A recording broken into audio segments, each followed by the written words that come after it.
we'll be picking as speakers. I'm sorry I did not I wasn't online when we got in, but nevertheless would start that way. So Dr. Tony, you go first. Are you with me, ma'am? Yes, ever Then ready. all right, ma'am. All right, ma'am. Then Mr. Jibohu to Mr. Jibohu 2. Then Miss Ronke 3. Yes, ma'am. So we'll go in that order. Then when others join us, we'll just follow suit. Thank you so much.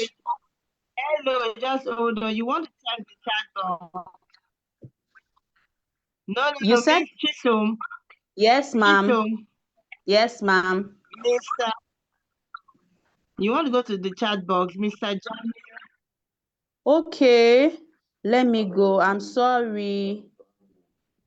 I'm sorry. Okay. So Mishala, who came in first? Okay, I don't know who came in first, but I saw Mr. Jamil drop his name, like we said. Okay, You Mr. know, Jamil. Okay. Yeah. Okay. Who came in second? I don't know who came in first, second, third, but Mr. Jamil dropped his name, and that's what I'm trying to call your attention to. Okay, Mr. Jamil first. I'm sorry, Dr. Toyin. I know you will pardon me as your girl. So Mr. Jamil first. Dr. Toyin will go When second. did you become a girl? She's my mentor.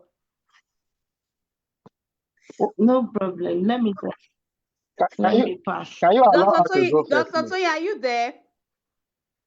She can't No, it's fine. forsake It's you. fine. It's fine. It's fine. I mean, I'm someone that I work according to rules. So Okay, anything ma'am. you want me to do, She's saying that she's your girl. I don't know where I mean, there are certain things that you shouldn't say when I am on the call.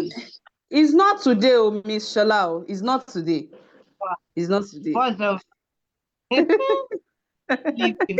It's not today. So Miss Ronke will come third. Oh, Mr. Akin Benjamin is online too. You're welcome, sir. Okay. So Mr. Jamiu, Mr. Jamiu will come first. Dr. Toyin, Miss Ronke, and Mr. Who is Mr. Jibowu? Miss Shola. Just call Mr. Rotimi Jiboku. Okay. So what number is he? That's what Mr. Akin Benjamin is in the house. You're welcome, sir. You're welcome, sir. You're welcome, sir. Thank you. You can give me a number. Give Mr. Jiboku a number, just like you're giving every other person is fine. All right, ma'am. All right, ma'am. So he's number 4. He's number 4. Then Mr. Akin Benjamin is number 5. So we'll just follow that way. So the first speaker we'll be having right now is Mr. Jamil. Yes, so let's put our hands together for Mr. Jamil. Put out your emoji for Mr. Jamil. Are we all there? Let's make the house lively. Are we there? You're welcome, sir. All right, so thank Mr. you. Can you Jamil confirm? Yes, Mr. Jamil Okay. Aliyu. Okay. Mr. Jamil Aliyu is an educator and a British Council trainer. So let's put our hands together for him as he comes on board. So it will be our first speaker that will be taking us through rising through adversity at a time like this. Let me add that one. Wow. All right, so you can go on, sir. Thank you. Thank you, Happiness. And thank you so much, sir. All right. And happy birthday in advance to Sogebra and to all the erudite scholars, leaders who are here with me. Thank you for making this a time for all of us, and for all the audience, everybody in the audience. Thank you for making it a celebration for Sogebra and for all of us as well. So we are looking at rising through adversity, and I know that it's not something that is new to all of us. Life is not linear. Life is sinusoidal. So it's up and down, up and down, up and down. And I'm going to look at adversity under 5 domains. So I'm going to look at adversity under 5 domains. So the first domain is adversity in form of affliction or accidents. So some people are exposed to adversity through affliction and accident. Some are exposed to it through bad luck or misfortune, maybe loss of job, loss of loved ones, and some exposed to it through crises and challenges like we had in COVID, and some have it through denials and disruption, and some are exposed to it through examinations, so test of time. So these are the 5 areas or 5 domains that I'm going to look at it. But for the purpose of this particular conversation, let's take the 4th one, which is the denier. So how do we get exposed to adversity through denier? Let me use my own life experience as an educator. So some years ago, I worked in a very high profile organization, and we had a vacancy, and my boss called me into the office and sat me down and told me that you are the most qualified for this position. Unfortunately, I'm not going to recommend you. So that was a shock. Of course, anybody who had that experience will experience that as a shock. So it was a shock to me, and I tried to probe why that decision would be made, and there was no response. So, and we continue to do what we like to do, what we do at our best. So I went back to my role, and I kept working. So about 2 weeks later, that position was announced and was given to a colleague. And of course, that was a disruption to my own delivery. So it affected me emotionally, psychologically. But while I was doing my reflection, an idea came to me, and a week later, I went with a letter to my boss office and presented the letter after the normal greetings. I stretched my hand to hand over the letter, and the first statement from my boss was that, "Don't tell me you are resigning." So, and with a smile, I just tried to open the letter, and I read the letter from the first word to the last word. And at the bottom of the letter, before I announced what was at the bottom of the letter, my boss just asked me, "Why did you do this?" So that letter was titled Letter of Gratitude. So at the bottom of that letter, I wrote, "I'm looking forward to more opportunity to be grateful being in this position under your leadership." I had written in that letter everything that organization has contributed to my life in terms of growth. I wrote as much as referring back to when I had the invitation and the recruitment, while I was acknowledged for competencies and capacity. So I wrote everything that I acknowledged for being grateful in that organization. So refer back that the first part of this conversation was about the what I call the awareness that there is what we call adversity, whether in our work environment, whether in the family environment, whether in the social environment. So then the management. So how was I able to manage this? I managed this through what I call gratitude journal. So now the opportunity. What was the opportunity that came after this? Because I identified that I needed to respond, not to react to that particular event.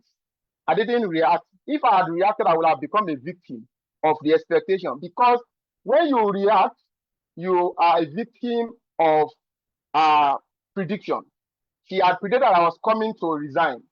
But that experience led to a change in the expectation of me in that organization. Moving forward, I was able to achieve what I needed to achieve, and it became a platform for me to also structure my own exit, and as well as evolve as an independent consultant moving forward. And I think I have to leave this word to everyone who is part of us here, that adversity should be regarded as a test of capacity, a test of character. So it's going to expose your values. It's going to expose your moral capacity. On this note, I want to say thank you, and I wish everyone here a good experience, a good learning experience. And thank you so much, Happiness, for giving me the five minutes to say this. Thank you, thank you, thank you, thank you, thank you so much. Thank you so much, sir. Thank you so much, sir. I love the line you closed with. Adversity is a test of capacity. Thank you so much, sir. Thank you for sharing your life experience with us. Because if you had not responded with the by managing your by managing the adversity with your gratitude journal, it would have turned out something else. But I am grateful that you're able to share this experience with us, especially for those of us that are educators that are younger now, that are passing through similar situations, who know how to navigate through life and this. I also enjoyed the part where you told us that we should respond and not react. Yes, we should respond and not react. We should respond and not react. And adversity, you gave us the 5 parts of adversity, where you talked about adversity through affliction, through bad luck, through denial, through examination. Yes, but going forward now, we are going to go back as educators to whenever we have challenges, we will react with gratitude instead of reacting with pain, or just saying we just want to resign and leave the organization and all of that. Thank you so much for sharing your story with us, sir. God bless you. Thank you, sir. So the next speaker we have now is my coach, my mentor, Dr. Toyin. Please put your hands together for her as she comes up. Thank you so much, ma'am. Okay, so I believe that I can be seen and heard. Please do help confirm if that is it, so that I'm not just thinking that I'm talking. Okay, All we right. can hear you. We can Okay, hear you, man. We fantastic. can see you. Oh, Yes, ma'am. beautiful. So I want to say good evening, everybody. Most importantly, I want to say congratulations to Adiola and for this beautiful milestone. It's cool here, especially when you're on the right path. Welcome to the 4th Yes. floor. And yes, so I guess my 5 minutes starts from now. So of course, at exactly 6:17, I should be out of here. Yes, ma'am. Right on, spot on. So it's interesting to note that, number one, if you are somebody that has a vision and you are going somewhere, be sure that adversity is going to come. It's going to come from people you least expect. It's going to come from people you expect. It's going to come from family. It's going to come from frenemies. It's going to come from colleagues. It's going to come from everywhere, right? So I'm a Christian and I do not shy away from it in any way. And I would always say that you must have a source. Life is spiritual, highly spiritual, and whether you like it or not, your existence as coming into this world in itself is war. It's war because there were many sperms that were trying to contest to hatch the egg that your mother actually presented, and it happened to be you. So first, you must have the understanding that you are victorious to just be able to exist, because I think scientists says that there are billions of cells that could have replaced you, but hey, you are here. So that's the first thing I want to say. Secondly, it's important. Adversity would come, but when you have a vision, where you know where you're going, when you have a focus, it doesn't matter what comes your way. One thing I always say is that as long as you're on this side of eternity, you owe it to yourself to be the best of yourself. You owe it to yourself to be able to have that never die spirit. I'm a warrior, and I know why I'm saying that, because I've had close to about 5 life-threatening situations, and each time I come out alive.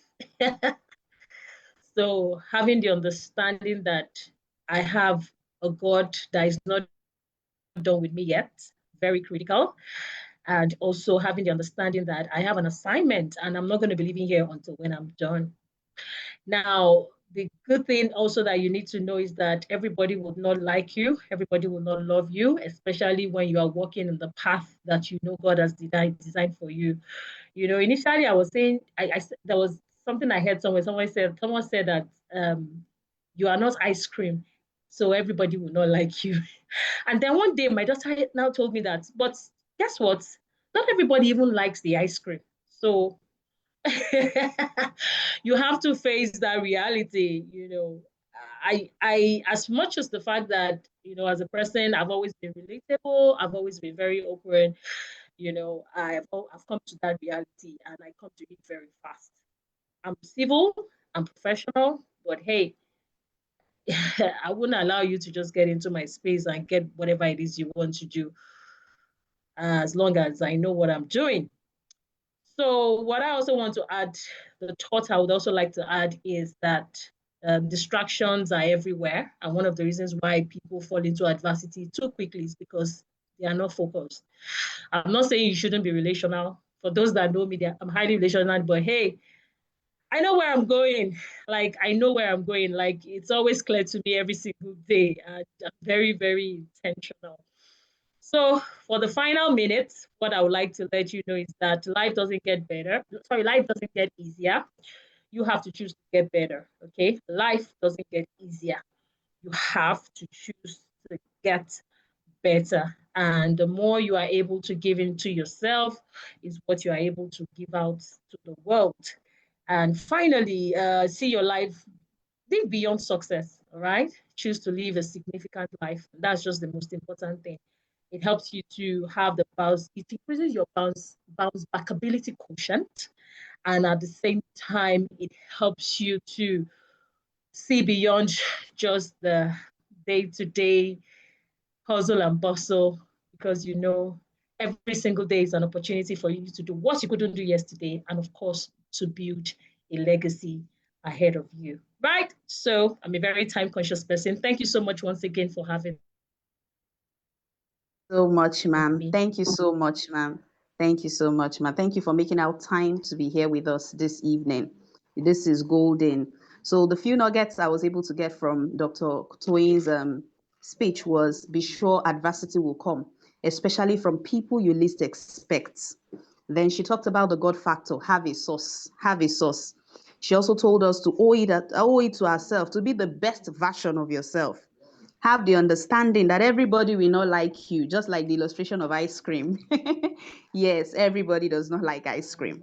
So she also urged us that distractions are everywhere and life does not get easier. We have to get better. Please, let's put our hands together for Dr. Toyin. Put your hands together for her. Let's see our reactions now. Thank you so much for joining.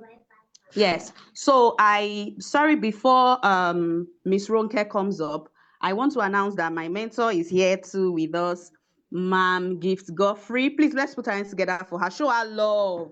Show her love, yes.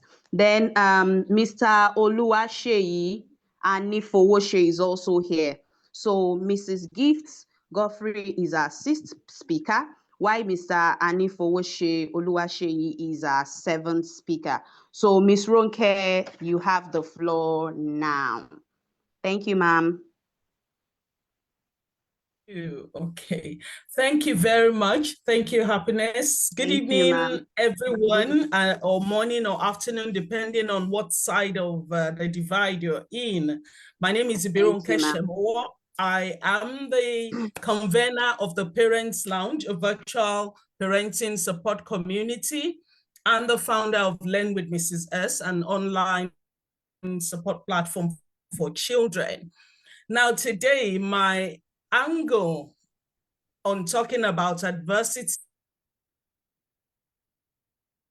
is going to see it as we see big trees, we see trees that have been in the forest for decades, for centuries.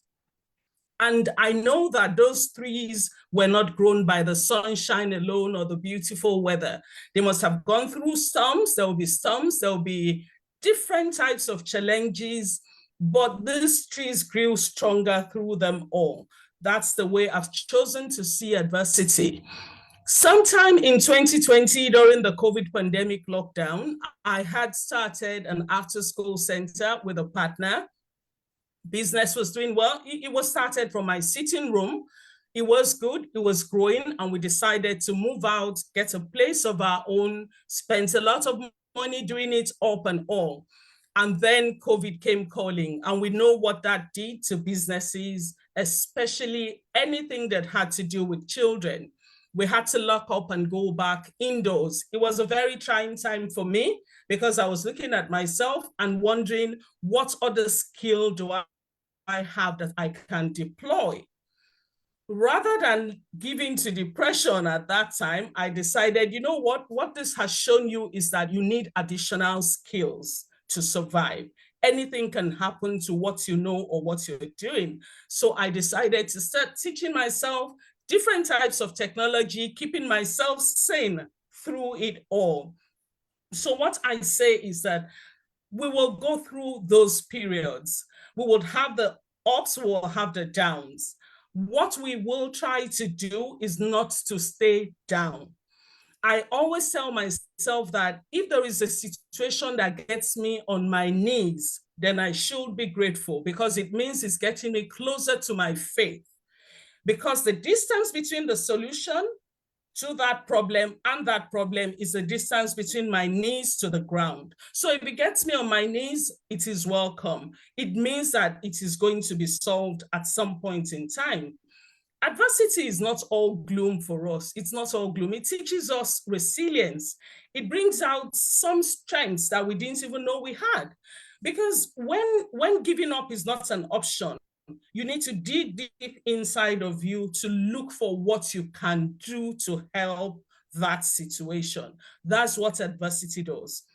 It's a pause along the way. It's like a speed bump. You know, you are running at a speed and then you meet the speed bumps. You slow down, you take your time to go over them because you don't want to damage your vehicle, but you emerge from that place and you keep moving.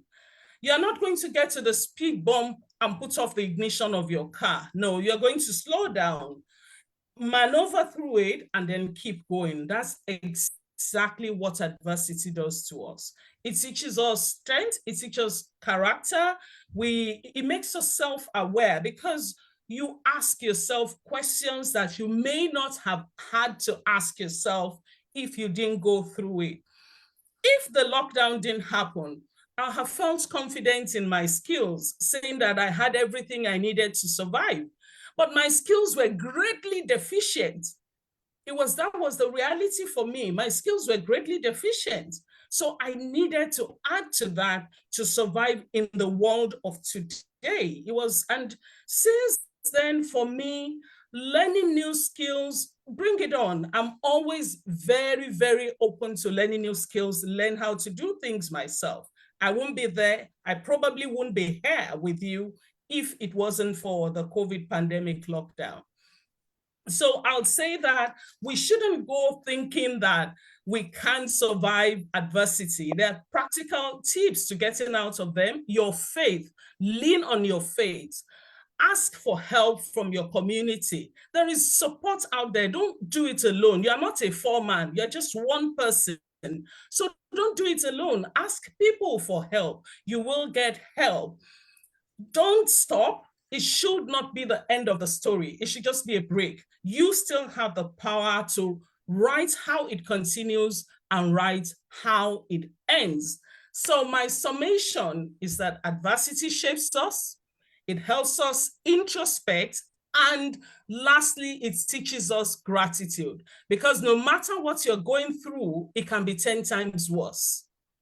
Once I put that in my head, no matter how bad the situation is, and I tell myself, you know what, this can be 10 times worse. I whip out my gratitude journal and thank God for it, that it is not 10 times worse. That's how I've chosen to see adversity. Thank you very much for having me and for listening to me.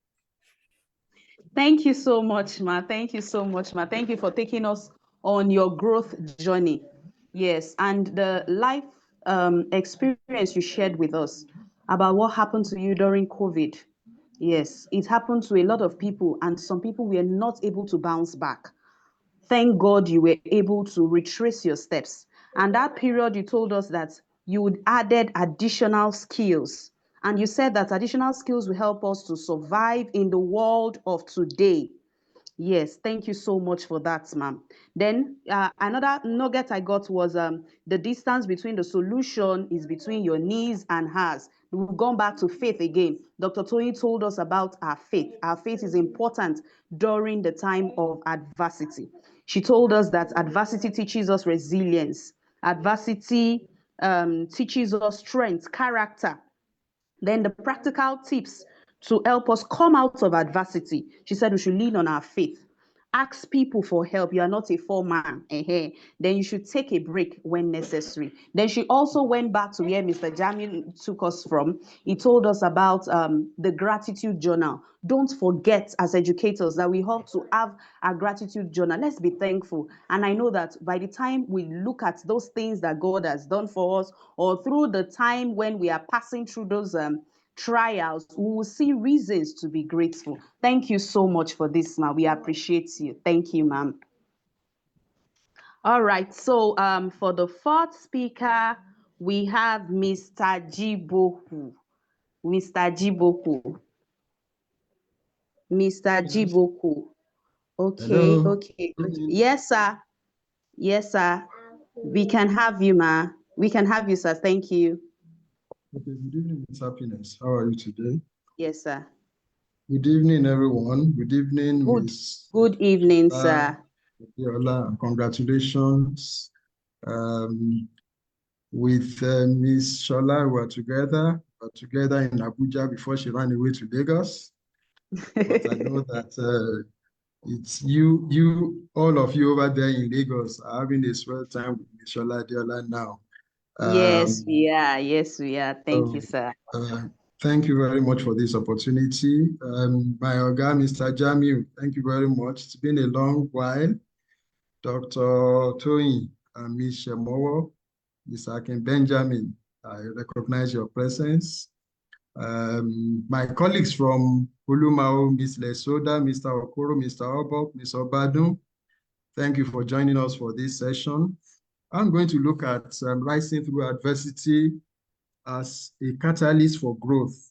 You know, in Nigeria, we so much dwell on the negativity, the negative aspects of what we have most of the time, rather than, thanking the grace for us to be able to at least have certain achievements and all that. We would rather believe that certain things cannot be done.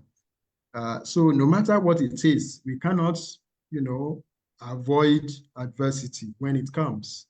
So the issue is, how do we, as a person, how do we grapple with it? What do we do with it? How do we use it as a platform for growth, rather than, just sitting quiet and thinking that there is nothing else to be done? So in a way, I believe that we need to really look at our professionalism in a way to reassure ourselves that this is not the end of the world after all, that we can continue to do well in spite of all we are facing. And there is no other way to do that rather than seeking guidance. Nobody's an island. What we need to do is to reach out to people. We have professional colleagues, we have mentors, we have health practitioners, we have those who are therapists who can assist us in getting back to, to the ladder. So all we need to do is to stay, optimism is something that we need to develop as a practice, because you can't even come into the educational sector without the passion. Because if you have to relate with the children we have every day, you must be able to, one way or the other, impact, meaningfully into their lives. And you cannot do that without having the passion yourself. And I believe that the best way to do this is to dedicate yourself to the growth of the children. So in a way, if you remain dejected, if you remain disillusioned, if you are not ready to actually stand up and believe in what you can offer to the children and to the institutions, then of course, you're not going to get anything done. So I believe that the first thing we need to do is to look at, adversity as a catalyst for growth. Let us see how we can reignite our passion towards whatever we believe in and towards the process and procedures of making things happen. And then to also make sure that we stay optimistic towards the realization of our goals. Now, apart from that, we also need to realize that our inner strength is something that we also need to depend on, because the will to actually achieve, the will to impact, the will to contribute meaningfully to the children all around us, to the institutions around us, it's quite beneficial to not just the children, but the institutions themselves. So we need to look at growth as something that must be inherent in ourselves, and we can pass this on. Now, without thinking about that, without looking at those we can, help, without looking at the impact we can create, we may not be able to do anything. So all we need to do is to believe that, one, we need to work with people, because you are not in isolation. You need to ensure that you start all over again. Don't stay where you are. Don't stay down. Believe in yourself and believe that you have the capacity to perform, because without that, there's nothing you can pass across to other people. So I believe that, with these few points, it's something that we all need to develop in order for the children that we have, the children we interact with, and our colleagues who are with us must get something to imbibe from that. So we should stay, true to our calling. We should reignite that passion, and we should stay optimistic to our goals. Thank you very much, and have a lovely evening, everyone. Thank you so much, sir. Thank you so much, sir. We sure enjoyed your session. So he told us about the things that we should do with adversity. We should look at our professional life. We should look inwards. He asked us to reach out to people, reach out to mentors, reach out to coaches, your colleagues too in the environment. Then he told us to be very, very optimistic. I've added very, because at a time like this, during adversity, we have to be optimistic. Yes. Then he said we should see adversity as a catalyst for growth. We should see adversity as a catalyst for growth. Then we should also pay attention to our inner strength. Thank you so much, sir, for making our time to be here with us today.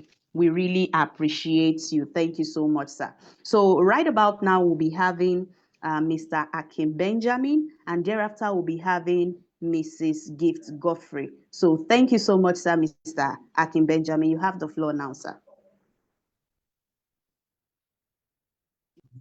Is he here with us?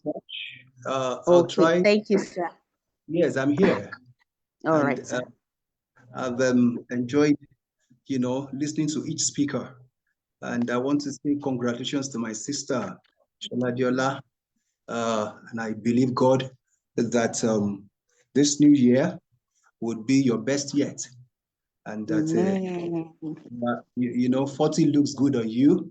And that great, you can only soar higher and higher. I will say this, that the place, let me see whether I can use the video. Well, fine. Because actually I'm also just recuperating from a bout of so now I will say is that rising through adversity, there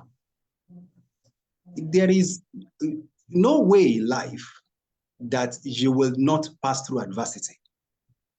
It is not possible. The best of the best will still face adversity in life. The same adversities that faces somebody who built on the rock would also face those who build on sand. What you are made of, your content will then determine whether you stay or whether you fall. The number one thing I want to bring to bear is the power of vision. What is your vision? What is your vision? I challenge teachers and our colleagues everywhere. Bible says without a vision, people perish. People perish. If you don't have a vision, if you don't have a vision of what you want to become in the profession, you don't have a vision of the future, you will easily, any adversity will get you. Any adversity will get you down and worn out. You will easily burn out. But if you're somebody who has a vision, like I used to share with people that when I started out, I wrote a vision statement. That was about 30 years ago. And I said, raising responsible global citizens, one period per class. That constrained me. I hope I'm heard. I hope I'm audible enough. Yes, we can hear you, sir. So that constrained me on a path. I saw, it's like you say, create the future. You must begin to envision the future, even from the start. It is not too late for anybody to do that. Create a vision, have a vision. If you don't have a vision, any little thing will get you off. All right, that is one. Two is that, what kind of passion do you have? How much is your desire? If your vision is beautiful and large enough, it will propel a desire in you to pursue it, irrespective of adversities. That is the story of my life. Irrespective of adversities, you will pursue your vision. You have where you are going.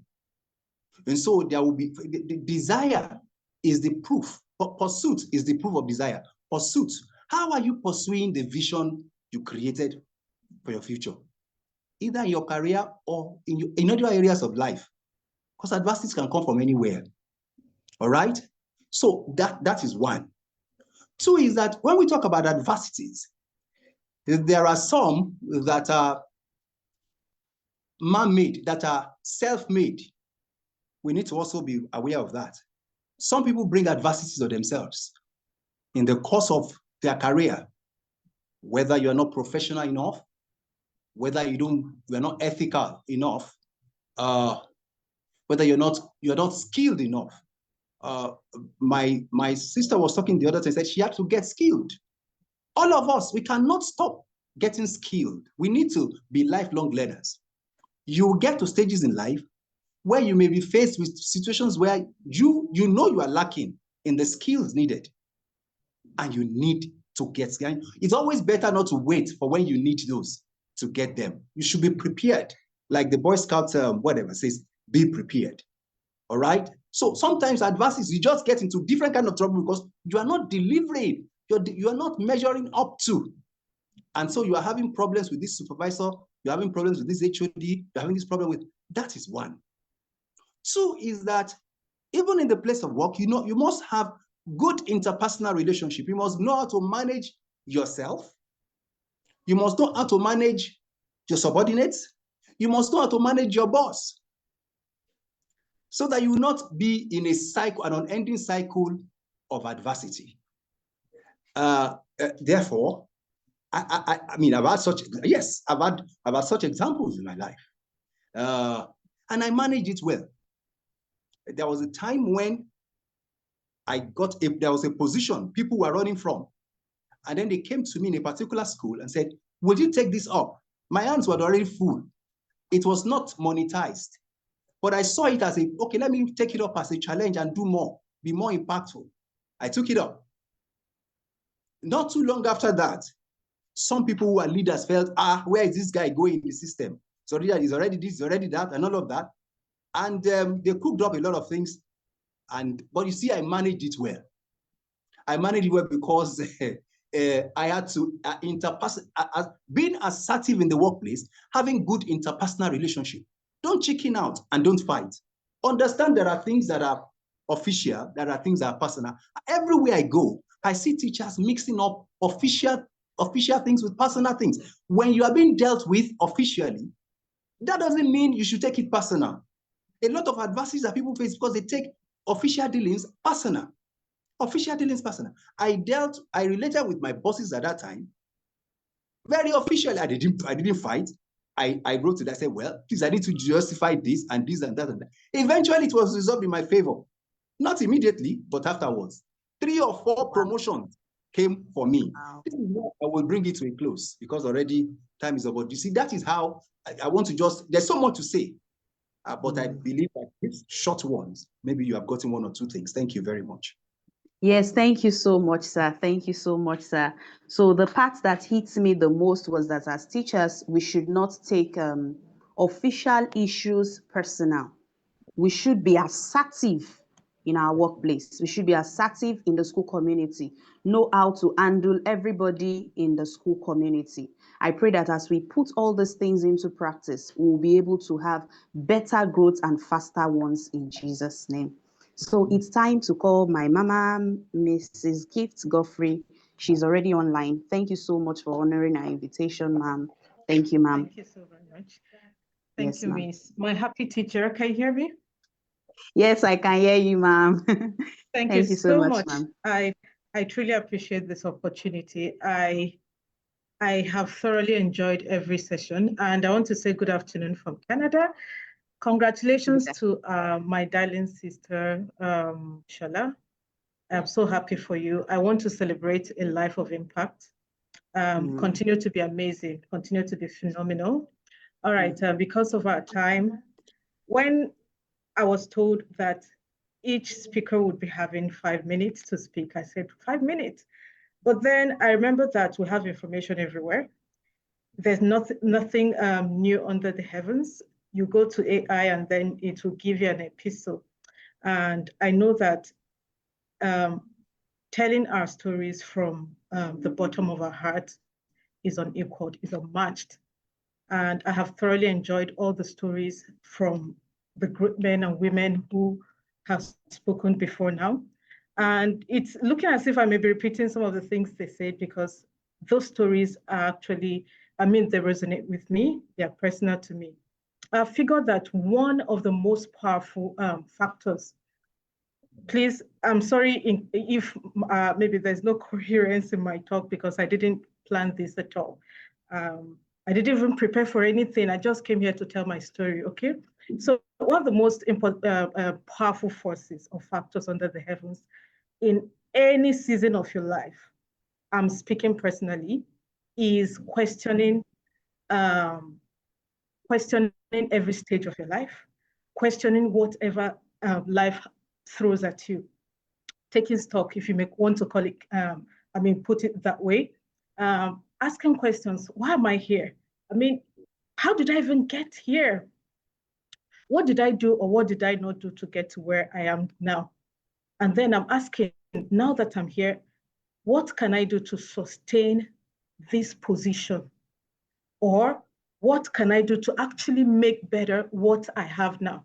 So asking these very important questions have really helped me to scale through different seasons in life, moving from classroom to boardroom, owning a business, owning a school, becoming a founder, moving to a new country and everything. Let me point an example because of time.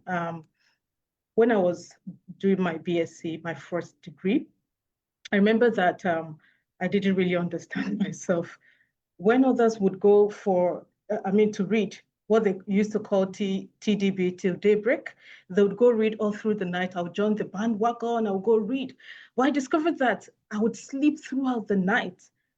And then I come back in the morning, people were applauding me. Wow, brain is fire. Not knowing that I went to sleep, I didn't actually read. I read nothing. And then when it got to writing exams, of course, the results were speaking volumes. I wasn't doing so well. And this was a girl who grew up a genius, according to the stories I heard. She was the best in Katsina State at the time, and the governor gave her, it was a national award and all that. And then this is BSc. I graduated with just a 3.4. Initially, I used to be very ashamed to say I graduated with such a result. And then I had to sit down and ask those questions. Why did I graduate with that result? What happened? What did I not do right? I discovered that I didn't know myself at the time. I didn't realize that I was, while others were nocturnal, right? They're able to function very well in the middle of the night. That wasn't for me. For me, I was crepuscular, if I pronounced it well. I was the type that would, I usually function around twilight. Wake me up by 4 a.m., 5, 6, and then maybe sometime towards evening, 6, 7, 8, I would give you the best of my time, the best of my brains. Not reading throughout the night. And guess what? I told myself, okay, when I will go for my master's degree, I will get it right. At that point, I already knew myself. I came out with a distinction. And that's because I was able to question what happened to me in what I called a failure in my BSc. So question every season of your life and record as much answers you can, all right? As much answers you can get. You may not get all the answers, of course. So in conclusion, I want to add something. Using that experience, I cannot tell all my story there quite a lot. I would have loved to. I wish we can have this opportunity to actually talk more on these things. I want to add that you should identify the people who actually facilitate every season of your life. We talked about mentors, but you have to look deeper than having a mentor. A mentor could be someone quite younger than you, even you may be more experienced than certain mentors, but just understand who would facilitate the particular season you are in. Why I'm saying that is because in that BSc of a story, I was working with people who I would pull up. I was at the top and I was pulling them. Rather than maybe having a mix in my team, maybe I should have connected with the brains in the class while I was also teaching other people. That pulled me down a little bit, all right? So finally, I would add that be careful that you are not competing with those you are meant, you are meant to be learning from or connecting with. Rather than connect with someone, you are competing with them or comparing yourself with them. You may be stuck. You may be stuck. You may not grow really, really, really. And finally, please, if I still have 1 minute, I want to add that it's not enough to discover purpose. It's not enough to say, oh, I finally found my purpose in life. Please add action to it. And remember that your purpose will keep shifting. It will keep tweaking as you grow. But that shouldn't be your problem. You shouldn't worry about that. You know what you should worry about? That's what my brothers and sisters have said earlier before now. Keep learning, keep adapting. You don't know where life is going to throw you. What would be your savior at that point in time is the preparations you have made. You may not know why you're reading that book, but trust me, you will understand in the next 1 year, 2 years, and you say, thank God I actually read that book. And finally, please don't undermine the help of the Holy Spirit in anything you do. He is our #1 factor. When we say God factor, we're actually referring to the Holy Spirit. I call him my USP. Thank you, everyone. God bless you. Ma'am. Thank you so much, ma'am. We really appreciate you. Thank you for taking out of your very busy schedule to be with us. Okay, Mr. Oluwase, you want to share your screen with us? All right, you can. Thank you. Now, Mrs. Gift Godfrey told us about questioning every stage of our life. And the part that really hits me the most was where she told us that we should not compete with those that we are supposed to be learning from. Yes. In fact, rather than competing, we should collaborate. Yes, we should understand every stage of our life. Then another interesting part she left us with was that we should take actions on our vision. It's not just about taking action, but it's not just about setting the vision, but we should take actions on our vision. And that will help us to grow better. Then we should not forget the help of the Holy Spirit, which is the God factor. All of the speakers that we've been having, I've been talking about the God factor, the place of the Holy Spirit. Thank you so much. Thank you so much. Thank you so much, Mr. Michael. I see you. Thank you. Please keep dropping it. Thank you. So, Mr. Oluwase, you have the floor now. Thank you. All right. Good evening, everyone. I hope you can hear me. Good evening, sir. We can hear you and we can see your screen. Thank you, sir. All right. Thank you. Awesome. All right. It's such a beautiful time to be here this evening. I'd like to appreciate all the speakers that have come before me, because what I'm just going to share is one of the stories of one of my adversities, right? And I believe you can pick a few things from there. And I think that my story resonates a lot with previous speakers. You know, the beautiful thing about speaking at this time is because some people must have spoken, and then you're just able to align your thoughts with them. So Shola is an amazing person. Shola is my friend, and I'm really happy to be here. All right, so just very quickly, because of time, because I need to quickly say this. So in 2021, I organized this conference in Abuja. I was in Abuja at the time. I put together this amazing conference, driving and implementing education reforms and policies in Nigeria. I'd invite these speakers, you know, the Minister of State then, Nwajuba, Honorable Nwajuba, Professor Patutomi, all right? And these people, all right, I'd invited them for a conference in Abuja in 2021. And I'd spoken to a friend who was a speaker in my previous event. He used to work with 9Mobile as a director of sales. And I had spoken to him. He had promised me sponsorship, 9Mobile sponsorship. In fact, he told me to give him an amount for that, you know, what we're expecting from 9Mobile. I gave him an amount and he said, I shouldn't worry. And then we're hoping to get more funders, more sponsors, you know. And I was working, you know, we're planning.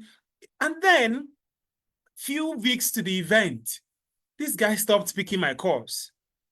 And then I assumed that maybe something happened, you know, he's not able to. And then days to the event, Tosin stopped picking my calls. And long story short, because of time, he disappeared. And I did not have funds to pay for the venue. We were going to use Sheraton Hotel. I had gone to Sheraton, we had agreed, we had planned everything. And then, you know, so my contact at Sheraton Hotel told me that if I did not make any deposit, nothing will happen. So I kept pleading. And so, I can't tell you what happened, but trust me, funds ceased for that conference. I could not secure, I could not get money to pay for the venue for this conference. And I could not postpone at the time. So I kept believing that funds were going to come, but it didn't come. I told my contact at Sheraton Hotel, they said, this is my issue. What can you do? She said the best you will do for me, she will set the hall. She will do everything, but she will lock it up. If I don't pay for the funds, if I don't pay for the hall, she won't open it up. And that was what happened. Somehow it ceased and funds didn't come. So you can imagine, I don't know if you can imagine, I was going to go to the next slide. I had participants, I had speakers. I flew Professor Patutomi from Lagos. I flew Dr. Henrietta from Lagos, Rhoda from Lagos. MC Lively is a popular comedian. I flew him from Lagos. All these people were at the event with participants, but the place was not open for me to use. That was a breaking moment for me, you know. It broke me totally because I had my speakers, I had participants, but I could not use the venue, right? And then, so I went to my car at the time. I went to my car and you know what they said Jesus wept? I literally cried, right?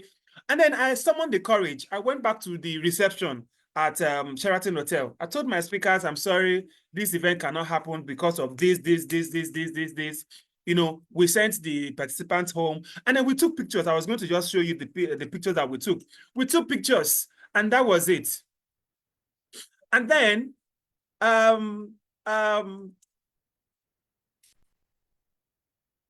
so we took pictures and that was it. After the event, you know, Prof said to me, you know, I called him and he said, keep your dreams alive. And aftermath of that conference, today, this was in June. I think I took some days off. I reflected, and in July, I started to write my book, Let There Be Teachers. All right. In July, this book was the result of that failed conference because I'd already had plans to write this book years before, but it was the conference, it was because that conference failed that brought me to my senses. Okay, let me do this. And in 2 months, this book came alive. And fast forward to 2025, I'm organizing a conference that will be bringing together 60,000 teachers at Tafawa Balewa Square here in Lagos. What am I trying to say? All right. Prof said to me, he said, keep your dreams alive. Rhoda, who was one of the, I need to round off now. Rhoda, who was one of the speakers, she said to me, and I'm going to read. He said, I had to. I saw a broken man, one who is striving to be, but committed. No one should discredit commitment and clarity. I don't have time to read all of those things. You know, fast forward to 2025, I'm organizing an event to bring together 60,000 teachers. Guess what? The first thing I ensured I did was to secure the venue, all right? After that time, the conference I organized was for me to secure the venue, all right? And as a round-off, adversity makes your dream bigger, all right? It gets you, it makes your dream bigger. Once you're able to, go through that, it makes your dream bigger. And adversity would test your conviction.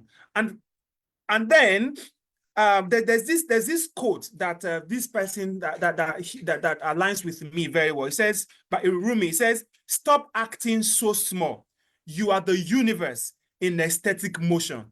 Stop acting so small. You are the universe in aesthetic motion." And finally, we are not product of our circumstances, but we are product of the choices and the decisions we have made. Thank you so much. Thank you so much, sir. Thank you so much, sir. Wow.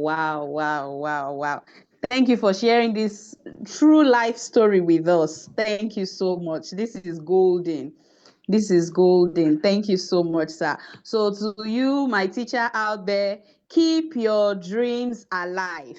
Keep your dreams alive. No one should discredit commitment and clarity. It told us that adversity makes your dream bigger, so we can still dream from the classroom. Thank you so much for sharing this with us. Yes, we are not products of circumstances, but products of our choices, the choices that we make during adversity.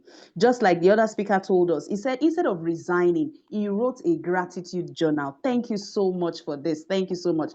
We truly appreciate you, sir. Thank you so much. And we are all going to be there on the Let There Be Teachers Conference by the grace of God. Well done, sir. Well done, sir. Well done, sir. Well done. Thank you so much, sir. So we'll be going to the next speaker, Coach Wale. Coach Wale is already here with us. Thank you so much, Coach Wale, for making our time to be here with us this evening. Thank you so much, sir. Coach Wale, are you there, sir? Yes, I'm here. Oh, thank you so much, sir. Thank you, my coach. God bless you. Really appreciate you. Thank you, sir. So you have the floor now, sir. Good evening. Good evening, sir. Good evening, we can everybody. hear. Yes, good evening, sir. We can hear, we can see you. I've been asking myself, what am I going to say again? Oh, wow. Looking at the caliber, quality of the people that have spoken. Oh my God, I will first say that Sogebra, you are a very big person. You are Please a say woman. something. Just say something already. Oh my God. Congratulations, ma'am. Thank you. I want to appreciate everybody that has spoken. Oh my God, this room is very hot this evening. And honestly, I'll just speak small because of the time that we have. And this is a very huge privilege for me. Thank you so much, Sogebra.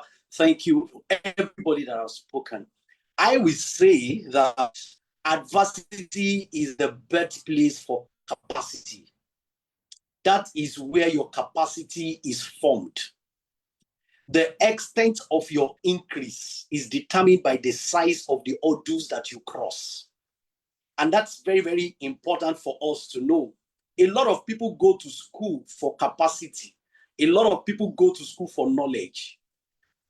But some people have learned to go to life for capacity. It is only small people that face small challenges. You just have to understand the characteristics of small people is the fact that the challenges that they face is always small. But when you see a small person face big challenges and solves it, it becomes big. God's right way, the path that God takes every human being from being small to become big, is to face big problems. If you avoid big challenges and big problems, it tells me something that you can never be big. That's just the way it is. Adversity is a blessing from God. If you ever see any human being on earth that is actually trying to run away from adversity, the person has not only run away from adversity, he has also run away from the opportunity to be expanded. You see, if you look at a Lipton tea bag and you put it in cold water, you actually want the tea bag not to feel the heat. But you don't understand that it is the hotter the water, the better everything comes out of it. And that is something about adversity. Every time you see adversity, it is to increase and to enlarge you. It's very, very important that we understand this. I said school is a good place for learning, but life is a better place for learning. Every time you find yourself in the school of life, you are there to be able to increase. And life will not give you information. Life will not give you information. The information that life gives you is problem. That is what life gives you. Locked in every opportunity is the adversaries. Every big vault has a code. The code of life to let you enter into treasure is adversity. You see, sometimes I used to look at the fact that trees have fruit. Trees that does not have fruit are never disturbed. It is only trees that bears fruits that are disturbed. So every time you go around and you see that, am I the one that everything is happening to from everywhere, right, left, corner, everything? Just understand that the real problem is the fact that you carry something, you have something, and adversity is what will make that thing come out of you. It is what will expose you. So please, I want you to understand something, please, everybody. I want you to see adversity as a mirror. See it as a mirror. Let it reflect the areas that you need to grow. Let it reflect it to you. Because it is actually the mirror that we look at that shows us our incompetent areas and the areas that we need to grow. Life is in sizes. When things happen to you, it only shows what you have not mastered and what you have mastered. Finally, as I put down, the platform that adversity gives you is connection. The reason why you are going through everything you are going through right now is so that when somebody shows up and is asking you questions, you will connect with them better and faster because you have passed where they are passing. Adversity is a platform giver. It gives you platform to connect to certain kind of people. It gives you platform to be able to meet certain kind of people. When you begin to talk, there are people that won't listen to you because you don't feel what they have felt, or you are not feeling, they can't feel you because you are not in their world. But when you pass through certain kinds of people's paths and you begin to talk, it just flow. You connect better, they listen to you better. And that is why God gives us mess so that he can bring message out of it. Understand that the adversity that you are going through right now is for you to connect to a class and a kind of people that when you begin to talk to them, they connect and you gravitate towards them. One more time, I want to say happy birthday to you, Sogebra. Thank you for this. And I appreciate everyone that has spoken. I appreciate everybody. Thank you. Thank you very much. Wow. Thank you so much, Coach Wale. Thank you so much for this. We really appreciate you. Hey, this is so much this evening. Like there is fire in my bones. Yes. So I'm going to take from the bottom to the top now. Adversity gives us mess to get, God gives us mess to get a message. The platform adversity gives you is connection. It is when you have we've passed through adversity. That is when people want to listen to your story with the way he told us. Hey, I hope you are feeling it the way I'm feeling it. Please, let's give all our speakers a round of applause now. This room is too quiet. It's too quiet. It's too quiet. Let's put our hands together for them. Share your emoji. Share your love. Please drop it. Drop it. Drop it. Drop it, please. Thank you so much. He said that life will not give information but problem. Yes, life will not give us information but problem. He said adversity is a blessing from God and it's to increase and to expand us. Wow, this has been a night. What a night. What a night. Ma'am Sogebra is a force. We all know this. Mishola, are you still there with me? Hello. Where will I go to if I'm not there with you? Are you still there with you? I'm You here are the with one that has everybody. gone to bring this program to come and put fire in our bones right now. Like this is it's coming timely. In fact, It is timely. In fact, It's timely. I wanted to say that It's yesterday, divine. Mr. Jami Ali was telling me that why will people not be on this call? Like people leave what is important for things that are not important. But I told him that the idea is we are broadcasting on Facebook. I mean, let's just have this put together already. Yes, other people can still yes. go on YouTube to check.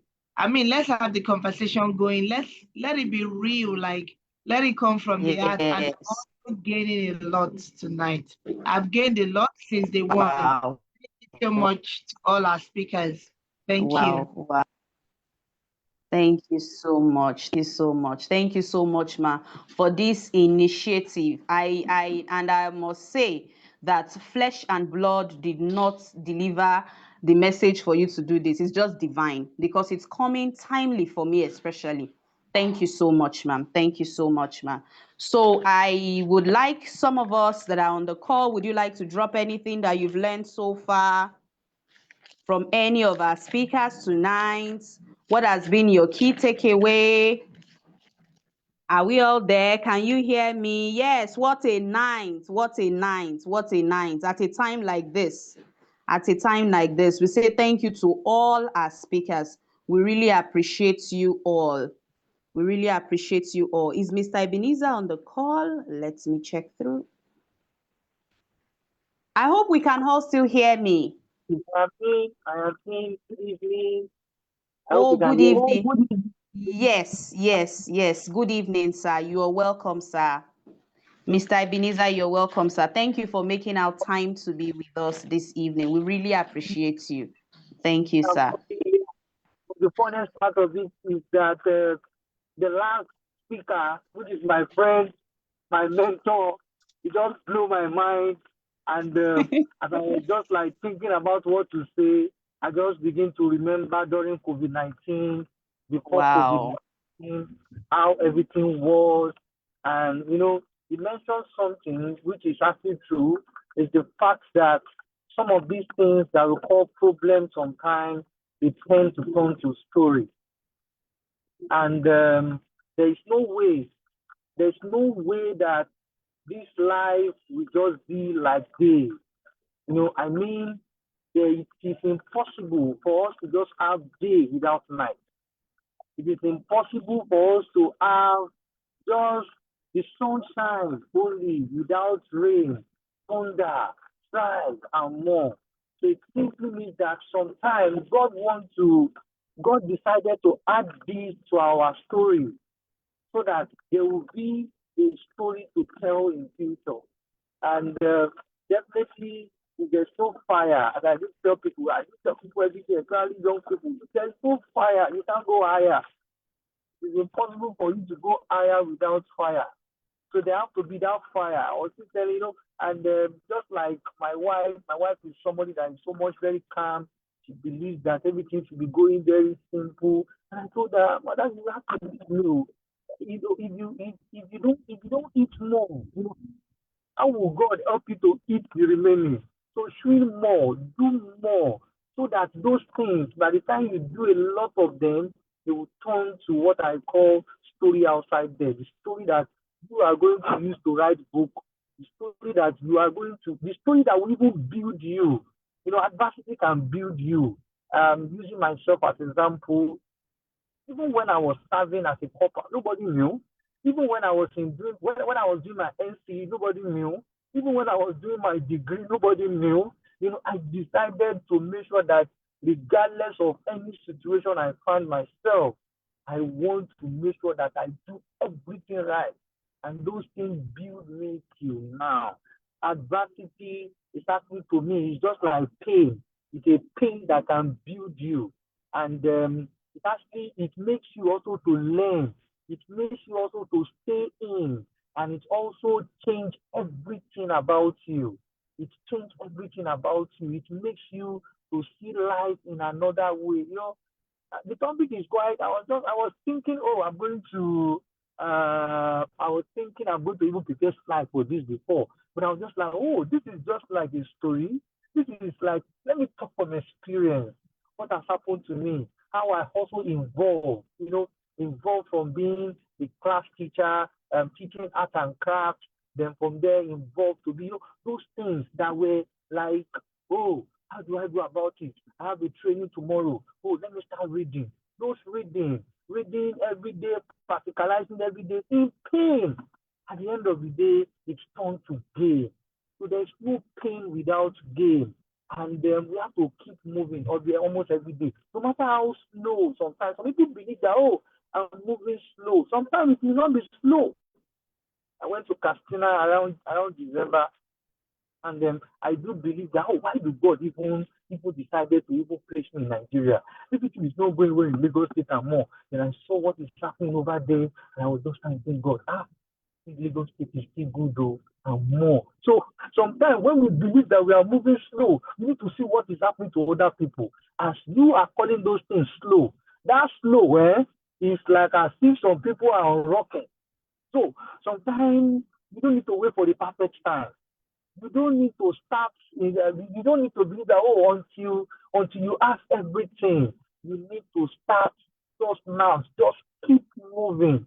No matter how small is that movement, is going to turn to story by the time. And there's nothing like you are going to get there. You can never get there. Nobody gets there. Dangote is still not satisfied.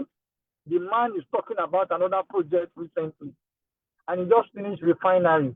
So it is even possible that we are going to see his poster one day trying to contest for what? For presidency. So him, somebody like him, is still not tired. So why will you be tired? No matter how it is tough right now, you have to start.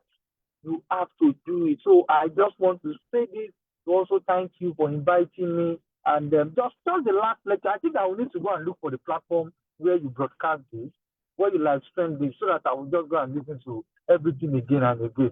Because this is a very big topic to me, talking from experience, and I look back how God has helped someone. We think about some of those things that we are going to fail, but they build us. They make us to have confidence. I remember that then when we want to talk in public, we'll be like, my voice will be shaking. Good morning. My name is, at the end of the day, confidence started coming in. Some people believe I know how to do it. That is when I will come out. Until I can create a perfect classroom. That's when I will come out. Until I become a perfect speaker. That is when I will come out. There is no perfect time. Even when you are not even perfect. So just keep on doing. I want to encourage everyone out there. Keep on doing every day. Keep on moving, and God will answer all our prayer. I really want to appreciate and also congratulate you, Ma. Thank you very much for inviting me, and I really appreciate it. Thank you so much. Thank you so much, sir. Thank you so much, sir, Mr. Ebenezer. We really appreciate you. Thank you for dropping your real life story with us, because all the speakers that have been coming on board this evening, they've been telling us real life. Like, this topic is just fire. Let me put it that way. And like I said the other time, flesh and blood did not reveal this to Miss Shola. Flesh and blood did not do this. Yes, Mr. Ebenezer told us that problems turns to story. We said it is impossible for us to have day without night. So we should see adversity as night. Joy cometh in the morning. Yes. That they will all become a story that we'll put together and say we are writing a book. Look at what happened to him during COVID-19. Yes, he said, no fire, no going higher. So tell yourself, no fire, no going higher. However tough it is looking right now, it is because we are going somewhere. We are going higher. Yes, he said adversity shapes us, it builds us. Then we should stay in. It helps us to see life.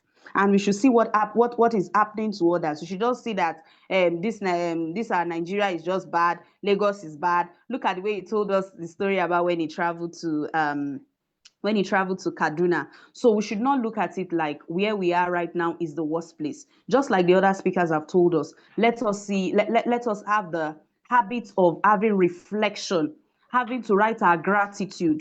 Let us take time to thank God for that situation and look at the beautiful things that has happened at the course of the journey. Thank you so much to all our speakers. Thank you so much, Ms. Shola, for this beautiful opportunity and this platform that you have given unto us to be able to learn. Yes, we are live streaming on Facebook. We are live streaming on YouTube and all of that. Please, we can go back to listen to Saturday's session. Yesterday's session was also mind-blowing. And tomorrow, the D-Day. So let's look forward to that. Thank you so much, everyone, for taking out your time to join us on this. We really appreciate you. God bless all our speakers. Thank you for sharing your life story. Mr. Ebenezer said he wanted to create a slide, but he did not create the slide. He said he wanted to share the story from his heart. Thank you for doing that. And we have learned our stories. Thank you so much. Thank you so much. We really appreciate you, sir. Thank you so much. Does anyone have anything to say? Are we all still there? I hope you can still hear me. Yes, no fire, no going higher.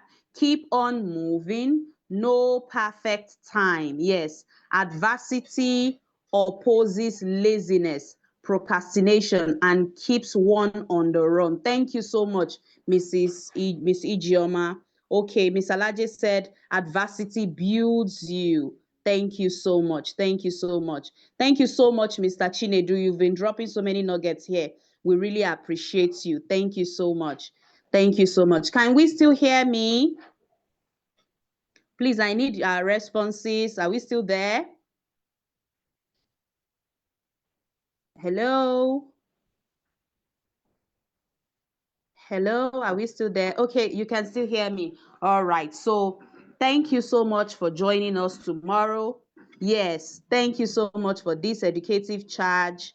Without adversity, no testimony. Thank you so much, Mr. Richard. Thank you so much, Mr. Michael. It's been such a wonderful evening. It's been such a wonderful evening. We should go back to our notes. We should go back to read up all the things that we've written down and reflect on them. And I pray that as we are going through all of this, God will help us to do the right thing that we need to come out of whatever adversity that we are passing through right now. So join us tomorrow again as we take you through another mind-blowing session. So let's put our hands together for all the speakers that we've had today. Please drop your emojis, if you've been impacted tonight. Please drop your emojis. Drop them. Thank you. So thank you so much for tonight. Join us again tomorrow. Thank you so much. Thank you so much, everyone. Thank you so much, Michela. You didn't remember to say that tomorrow that is the last day. It's my birthday, like the real. Michela, did I forget that? Michela, did I forget? How did I forget that? Yes. Tomorrow is Miss Shola's birthday, so we'll be celebrating her here. Please try to join us on time so that we can also finish on time. Please, when you see our post online, kindly engage, drop the nuggets that you've learned and all of that. Thank you so much, Miss Shola. Like one of our speakers said, that Miss Shola is a powerful woman for bringing all of this together, for bringing powerful people to come and inspire us like this. We really appreciate you. And at a time like this also, it's timely. It's timely. Thank you so much, Ms. Shola. We really appreciate you. God bless you. God bless you, ma'am. God bless you. Thank you so much, everyone, for joining. Thank you so much for joining. Okay, let me see if I can still see. Okay, Ms. Shola is still here. My Oga, Mr. Folabi is here. Ms. Alaje is here. Thank you so much. Mr. Chinedu is here. Miss Ijeoma, Mr. Jamiu. Thank you so much, sir, for staying till this time. Michael, okay, Mr. Michael, thank you. Morenike, okay, Miss Morenike, thank you so much. Oh, my sister, Miss Nancy, thank you so much. I appreciate you. Oh, my brand ambassador, Miss Progress, God bless you. Thank you for joining in today. Mr. Sunday, thank you so much. Oh, Sister Funke, thank you so much. Thank you so much. Thank you so much, everyone. So we'll call it a day now and we'll join tomorrow. Thank you so much. Thank you so much, everyone. Bye. Bye, everyone. Good night.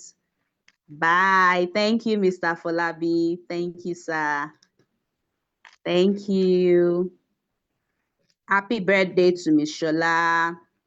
Long life and prosperity. Yes, thank you. Bye. Bye, Mr. Michael. Thank you so much. Thank you. Good night. Thank you very much. Good night. Bye.